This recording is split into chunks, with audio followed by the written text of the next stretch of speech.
Passover. Why is this night different? On this night, expect wonder. For the seed of Abraham, Egypt had been a volcano threatening to erupt. For more than 400 years, they lived at the edge of that volcano without knowing it. Now the volcano erupted, and its flames threatened to consume them. For there arose a new Pharaoh who knew not Joseph. Fearing the strength and power of the vast multitude of Hebrew foreigners, he turned against them and made them his serfs. The children of Israel continued to live in Goshen, but the land no longer belonged to them. Now they belonged to the land, to Egypt, and to the Pharaoh who was Egypt. Then the Israelites remembered the God of their fathers. At last they recognized their need to be rescued. They needed to be delivered not only from Pharaoh but from Egypt itself. They cried out to God in their bondage and distress, and he heard their anguished pleas. Now they were ready for his help. He remembered his covenant with Abraham, with Isaac, and with Jacob. Deliverance was near. They needed to be redeemed, to be deemed again the people of the covenant, the people of God.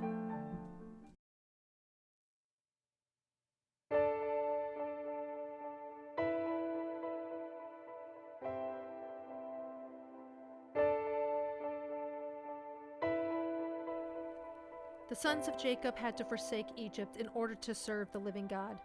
Old things, old attitudes, old affections had to pass away. All things had to become new. The Bible teaches that a person cannot see the kingdom of God until he is spiritually born again. So the nation of Israel also needed a new beginning, a new birth.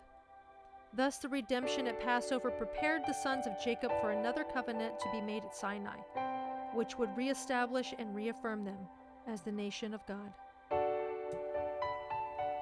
Matthew 24:6 says, "And you will hear of wars and rumors of wars. See that you are not troubled. For all these things must come to pass, but the end is not yet." Luke 21:25 says, "There will appear signs in the sun, moon, and stars, and on earth nations will be in anxiety and bewilderment at the sound of the surge of the sea, as people faint with fear at the prospect of what is overtaking the world. For the powers in heaven will be shaken." Yeshua said immediately after the tribulation of those days the sun will be darkened, and the moon will not give its light, and the stars will fall from heaven, and the powers of the heavens will be shaken. Then will appear in heaven the sign of the Son of Man, and then all the tribes of the earth will mourn, and they will see the Son of Man coming on the clouds of heaven with power and great glory. It was told to Daniel while he was in Babylon, "But you, Daniel, shut up the words and seal the book until the time of the end. Many shall run to and fro, and knowledge shall increase." And Peter said, "Knowing this first of all, that scoffers will come in the last days with scoffing, following their own sinful desires. They will say, 'Where is the promise of his coming? For ever since the fathers fell asleep, all things are continuing as they were from the beginning of creation.'" Yeshua said, "And this gospel of the kingdom will be proclaimed throughout the whole world as a testimony to all nations, and then the end will come." There is not much time left. Will you be passed over by the blood of the Lamb?